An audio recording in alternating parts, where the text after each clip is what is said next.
Essay 230 Audit Documentation. Audit documentation means record of AP performed, AE obtained, and C reached. AP means audit procedures that are performed by the auditor, audit evidence that is AE obtained by the auditor, and the conclusions that is C that is reached by the auditor. Audit documents को हम लोग working paper भी बोलते हैं. इसके बाद audit documentation के nature और पर्पसेस. नेचर को हम लोग बेसिक पर्पस भी बोल सकते हैं. क्या है? First, evidence of all the auditor's basis for a conclusion about the achievement of the overall objective of the auditor, and evidence that the audit was planned and performed in accordance with the standards of auditing and applicable law and regulations. So ये दोनों चीज उसका nature है. ठीक है, and है बीच में. Then कुछ एडिशनल पर्पसेस हैं जिसके लिए ऑडिट डॉक्यूमेंटेशन किया जाता है. क्या क्या है? पहला, प्लान एंड परफॉर्म. वो प्लानिंग और परफॉर्मेंस दोनों में हेल्प करता है ऑडिटिंग में. सुपरविजन में हेल्प करता है एंगेजमेंट टीम के मेंबर्स को. अकाउंटेबिलिटी में हेल्प करता है. फ्यूचर ऑडिट्स के में रेफरेंस की तरह भी यूज कर सकते हैं, उसमें भी हेल्प करता है. QCR एंड इंस्पेक्शंस में भी यूज करता है. QCR मींस क्वालिटी कंट्रोल में. एंड उसके बाद एक्सटर्नल इंस्पेक्शन में भी यूज होता है. मैंने ऊपर जो QCR एंड इंस्पेक्शन बोला उसमें इंटरनल इंस्पेक्शन की बात हो रही है. देन उसके बाद ऑडिटर की रिस्पॉन्सिबिलिटी, अगर कुछ फ्रॉड डिटेक्ट होता है ऑडिट होने के बाद, तो उस केस में जो ऑडिटर है उसको हम लोग जो है रिस्पॉन्सिबल नहीं मानेंगे. अगर कुछ फ्रॉड निकलता है अकाउंट्स में, कंपनी किसी एंटिटी की अकाउंट्स में अगर कोई फ्रॉड निकलता है बाद में, कब नहीं मानेंगे? अगर कोई ऐसा फ्रॉड है, कोई ऐसा टेक्निकल टर्म यूज किया गया, डीप लेड फ्रॉड है अगर अकाउंट्स में, तो उस केस में, और जो कि normal course of examination of account से डिस्क्लोज नहीं हो सकता, वो ऐसे हमें सामने से पता नहीं चल सकता, तो उस केस में जो है ऑडिटर को हम लोग रिस्पॉन्सिबल नहीं मानेंगे. कब नहीं मानेंगे? जब auditor, provided that the auditor was not negligent while carrying out his normal auditing. ठीक है. अब ऑडिटर कब हम देखेंगे कि ऑडिटर नेग्लिजेंट नहीं था? उसको देखने के लिए हमको उसका पूरा काम देखना पड़ेगा, उसने कैसे काम किया, और वो काम जो किया है वो इन अकॉर्डेंस विद ऐसे किया है and along with applicable law and regulations के हिसाब से किया है. अब वो इन सब के हिसाब से किया है, उसके लिए हमको वापस ऑडिट डॉक्यूमेंट्स देखने पड़ेंगे. ऑडिट डॉक्यूमेंटेशन जो उसने किया है वो पूरा देखना पड़ेगा. ऑडिट डॉक्यूमेंटेशन का मतलब क्या हो? जो उसने ऑडिट प्रोसीजर परफॉर्म किए वो देखना पड़ेगा, ऑडिट एविडेंस जो ऑब्टेन किए वो देखना पड़ेगा, और जो कंक्लूजन्स उसने रीच किए वो देखना पड़ेगा. ठीक है. उसके बाद नेक्स्ट, ऑडिट डॉक्यूमेंटेशन को अपन लोग किस बेसिस पे करते हैं? क्या फैक्टर्स है जो इन्फ्लुएंस करते हैं ऑडिट डॉक्यूमेंटेशन को? ऑडिट डॉक्यूमेंटेशन डिपेंड्स करता है साइज और complexity of the organisation, and nature क्या है एंटिटी का, कि हमें किस तरीके के ऑडिट प्रोसीजर डिपेंड करते हैं, ये उस पर डिपेंड करता है. कौन सा नेचर होगा ऑडिट प्रोसीजर्स का, इस पे डिपेंड करता है कि ऑडिट डॉक्यूमेंटेशन कैसे करना है. हमें जो रिस्क्स मिले हैं, रोमम रिस्क ऑफ मटेरियल मिसस्टेटमेंट, जो आइडेंटिफाई किए हैं, उस बेसिस पे भी हमको ऑडिट डॉक्यूमेंटेशन उस हिसाब से करना पड़ता है. Nature and extent of exceptions identified, what are the basis of conclusions जो मैंने ड्रॉ किए, and the audit methodology and tools which are used by the auditor. ठीक है. इसके बाद ऑडिट डॉक्यूमेंटेशन किस हिसाब से करना है, ये तो हमने पढ़ा कि कौन से फैक्टर्स जो है वो इन्फ्लुएंस करते हैं ऑडिट डॉक्यूमेंटेशन को. अब हमें कैसे ऑडिट डॉक्यूमेंटेशन करना है? ऑडिट डॉक्यूमेंटेशन हमें ऐसे प्रिपेयर करना है कि जो एक्सपीरियंस ऑडिटर हो वो अंडरस्टैंड कर सके. क्या अंडरस्टैंड कर सके? पहला, the nature, extent and timing NET of audit procedures. Second, the result of the audit procedures performed, और उससे जो ऑडिट एविडेंस मिले, ऑडिट एविडेंस जो ऑब्टेन किए. थर्ड, जो सिग्निफिकेंट मैटर्स अराइज हो रहे हैं ऑडिट के दौरान, एंड जो कंक्लूजन्स पे हम पहुंच रहे हैं, जो कंक्लूजन पे जो ऑडिटर पहुंच रहा है, उसको हमें ध्यान से वो जो एक्सपीरियंस ऑडिटर है वो समझ सके. ठीक है. अब जो हम लोग NET रिकॉर्ड करेंगे ऑडिट प्रोसीजर का, उसमें हमको तीन चीजें मेन रिकॉर्ड करनी है. पहला, असर्शंस. असर्शन मतलब identifying characteristics of the specific item. Specific item मतलब क्या हुआ? जो हमने पहले पढ़ रखे हैं तीन, account balance, transaction and presentation and disclosures. So उन आइटम्स का जो आइडेंटिफाइंग कैरेक्टरिस्टिक मतलब असर्शन, जो असर्शंस है उनको रिकॉर्ड करने हैं, असर्शंस जो हमने टेस्ट किए उनको रिकॉर्ड करना है, किसने ऑडिट का काम किया था, कब किया था, कब कंप्लीट हुआ, किसने रिव्यू किया वो ऑडिट का वर्क, कब रिव्यू किया, क्या एक्सटेंट था रिव्यू का, वो हर चीज हमको रिकॉर्ड करनी है, तब हमको पता चलेगा कि एनईटी क्या था ऑडिट प्रोसीजर्स का। ठीक है, एक्सपीरियंस ऑडिटर की डेफिनेशन जो है वो आईसीआई ने नहीं बताई है, लेकिन सर ने बताई है। एक्सपीरियंस ऑडिटर मतलब एन इंडिविजुअल जिसके पास प्रैक्टिकल ऑडिट एक्सपीरियंस है एंड उसके पास कुछ रीजनेबल अंडरस्टैंडिंग है कुछ चीजों को रिलेटेड। क्या क्या चीजें? पहला ऑडिट प्रोसेसेस, दूसरा स्टैंडर्ड्स ऑफ ऑडिटिंग, तीसरा applicable law and regulatory requirements, चौथा the business environment in which the entity operates, and पांचवा the auditing and the financial reporting issues relevant to the entity's industry। ठीक है, audit documentation से related examples क्या क्या है, ये इंपॉर्टेंट है, एज एन एमसीक्यू या फिर इनकरेक्ट करेक्ट में आ सकता है। क्या क्या है? पहला ऑडिट प्रोग्राम्स, दूसरा एनालिसिस, तीसरा इश्यूज मेमोरेंडा, एनाकोंडा का भाई memoranda, and summaries of significant matters, and letters of confirmation and representation, checklists, correspondence concerning significant matters। ठीक है, इसके बाद कुछ चीजें ऑडिट डॉक्यूमेंटेशन में नहीं आती हैं। क्या क्या चीजें नहीं आती है? पहला superseded drafts of working paper and financial statement, दूसरा notes that reflect the incomplete or preliminary thinking, and तीसरा the previous copies of documents corrected for typographical errors or any other error or duplicate documents। ठीक है, ये सब चीजें जो है वो ऑडिट डॉक्यूमेंटेशन का हिस्सा नहीं बनती है। एक चीज हमें यहाँ पे ध्यान रखनी है, ऑडिट डॉक्यूमेंटेशन जो है वो एक सब्स्टिट्यूट नहीं है एंटिटी के अकाउंटिंग रिकॉर्ड से रिलेटेड। ठीक है, लेकिन जो ऑडिटर है वो एंटिटी की जो रिकॉर्ड्स हैं उनकी कॉपी इंक्लूड कर सकता है अपने ऑडिट डॉक्यूमेंट्स में, जैसे कि कोई सिग्निफिकेंट या कोई स्पेसिफिक कॉन्ट्रैक्ट है या कोई अग्रीमेंट है वो इंक्लूड कर सकता है अपने ऑडिट डॉक्यूमेंट में। ठीक है, इसके बाद अब ये जो ऑडिट डॉक्यूमेंटेशन वो कर रहा है उसकी ओनरशिप किसके पास है, वो उसके राइट्स किसके पास है, ये ओनरशिप जो है उसके बारे में बताया गया है SQC 1 में, that is the standard on quality control 1 में, जो कि बोलता है कि unless otherwise specified by the law the audit documentation is the property of the auditor only. ठीक है, the auditor should adopt reasonable procedure for the custody and confidentiality of his working papers। working papers को हमें ध्यान से रखना है, उस auditor को हर चीज संभाल के रखनी है क्योंकि वो उसकी प्रॉपर्टी है। ठीक है, उसके बाद अगर उसका डिस्क्रेशन है, अगर उसकी मर्जी है तो वो अपना कुछ पोर्शन या कुछ एक्सट्रैक्ट जो अपने ऑडिट डॉक्यूमेंटेशन है उसमें से कुछ शेयर कर सकता है, किसके साथ? जो क्लाइंट्स हैं उनके साथ, प्रोवाइडेड कि उससे कुछ अंडरमाइन नहीं होगी दो चीजें, पहली the validity of the work performed and second the independence of the auditor और हिज पर्सनल। ठीक है, अश्योरेंस एंगेजमेंट्स के केस में इंडिपेंडेंस का भी ध्यान रखना है। ठीक है, इसके बाद अगर सपोज कोई कंपनी है उसकी ब्रांच है, ब्रांच का अलग ऑडिटर है, कंपनी का अलग ऑडिटर है, कंपनी का मेन ऑडिटर है, ब्रांच का ब्रांच ऑडिटर है, ब्रांच ऑडिटर ने जो ऑडिट डॉक्यूमेंटेशन किया है ब्रांच का वो उसकी प्रॉपर्टी है, मेन ऑडिटर के जो कंपनी का किया है वो उसकी प्रॉपर्टी है।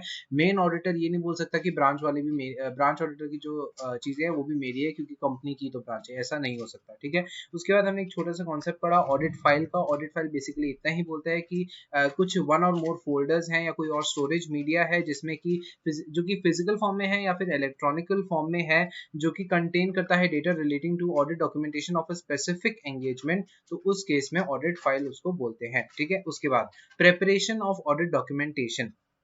प्रेपरेशन ऑफ ऑडिट डॉक्यूमेंटेशन की जब बात आती है तब हमको एक चीज का प्रेपरेशन का मतलब क्या होता है? प्रेपरेशन का मतलब होता है कि जैसे जैसे ऑडिट होते जा रहा है, जैसे जैसे आप प्रोसेस में बढ़ रहे हो आगे ऑडिट के प्रोसेस में, वैसे वैसे आप डॉक्यूमेंटेशन करते जाओ जैसे जैसे आप बढ़ रहे हो। अगर आप एकदम एंड में ऑडिट पूरा खत्म हो गया उसके बाद अगर ये ऑडिट डॉक्यूमेंटेशन करना चालू करोगे तो it may be less accurate, right. So वही चीज लिखी है कि आप अगर सफिशिएंट और अप्रोप्रिएट ऑडिट डॉक्यूमेंटेशन करते हो ऑन अ टाइमली बेसिस तो उससे आपको हेल्प मिलेगी in enhancing the quality of the audit and facilitate the effective review and evaluation of the audit evidence obtained and conclusions reached before the auditor's report is finalized। and एक important line जो कि sir के notes में भी लिखी है, that is the documentation prepared after the audit work has been performed and is likely to be less accurate, it is likely to be less accurate than the documentation prepared at the time such work is performed। ठीक है, उसके बाद assembly of final audit file। This is important. Assembly of final audit file क्या बोलता है कि आपने जो ऑडिट डॉक्यूमेंटेशंस प्रिपेयर किए टाइमली बेसिस पे, जो आपने लगातार जैसे जैसे ऑडिट चल रहा था वैसे वैसे आपने जो है ऑडिट डॉक्यूमेंटेशंस प्रिपेयर किए, उसको आप अच्छे से वापस असेंबल करो, हर चीज अच्छे से रखो। ऑडिट आपका खत्म हो गया है, आपने ऑडिट रिपोर्ट जो है वो सबमिट कर दी है, उसके बाद आप जो है वो डॉक्यूमेंट जो आपने बनाए हैं, जो आपने असेंबल किए, अच्छे से वापस एक बार देख लो, अच्छे से संभाल के अच्छे से फाइल बना के रख दो उसको। ठीक है, अब ये जो आपको टाइम लिमिट मिला है असेंबल करने के लिए, वो दिया गया है SQC1 में। SQC1 का नाम क्या है? Quality control for firms that perform audit and review of historical financial information and other assurance and related services। ठीक है, उसमें बताया गया है an appropriate time limit within which to complete the assembly of final audit file is ordinarily not more than 60 days after the audit of the auditor's report।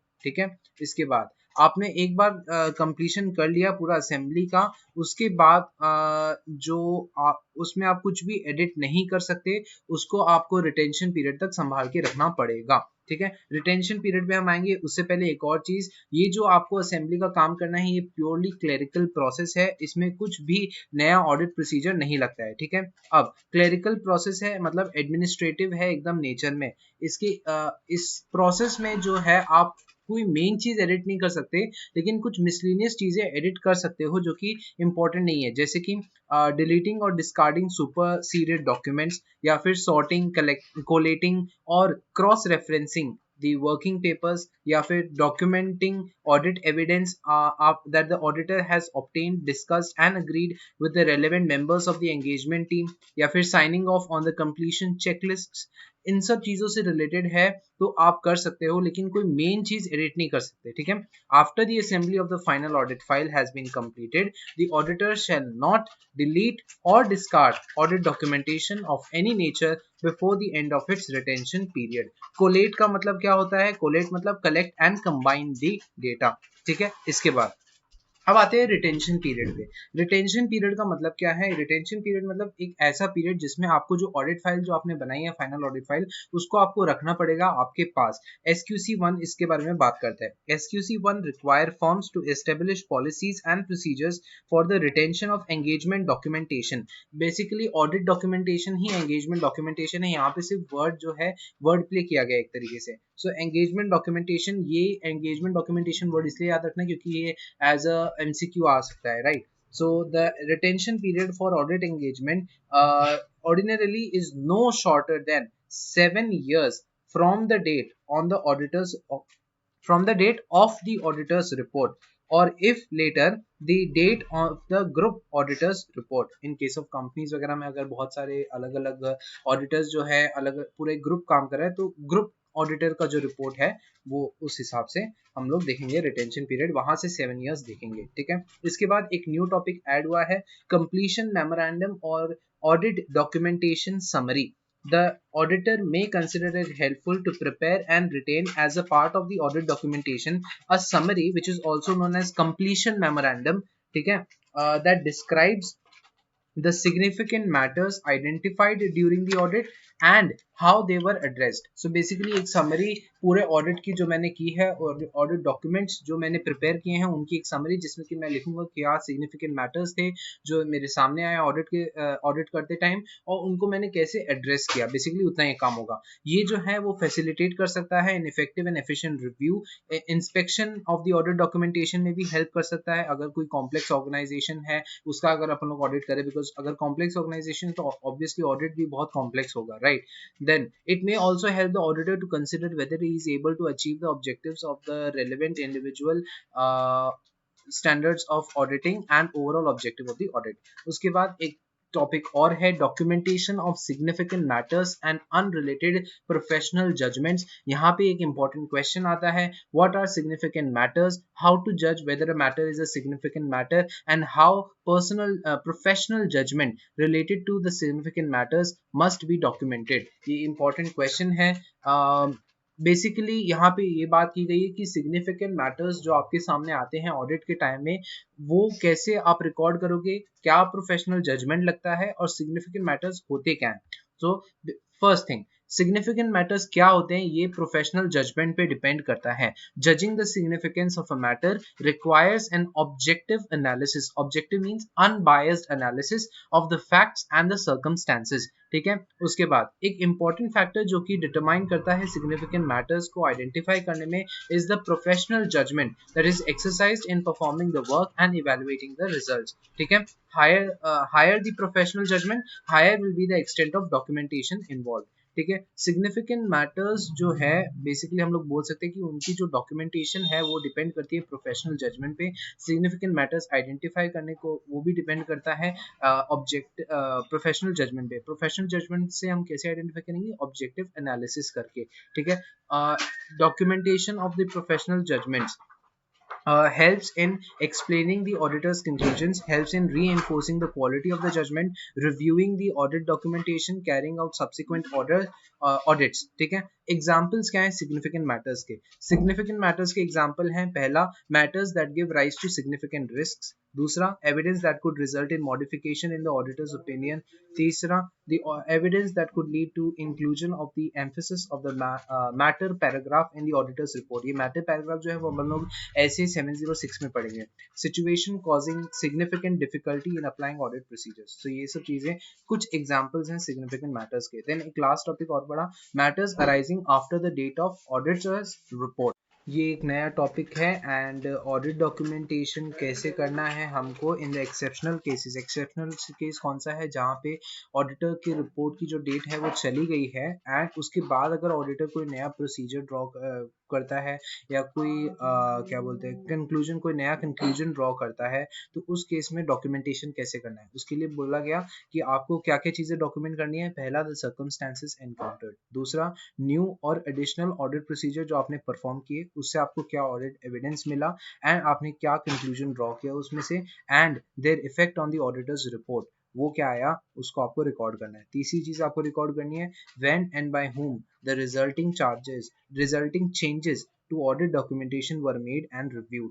मतलब किसने ये changes record किए और किसने इसको रिव्यू किया, ऑडिट डॉक्यूमेंटेशन में जो आपने चेंज किए वो भी रिकॉर्ड करना है. ठीक है. ये जो टॉपिक है ये पहले रिकॉर्ड ये नहीं था पहले ICS स्टडी मटेरियल में, उसके बाद ये बाद में डाला गया है. ठीक है. ऐसे 230 का ये टॉपिक है. Okay, thank you. If I spoke something wrong about the essay, then please let me know in the comment section, and if you have any doubt please put that also in the comment section.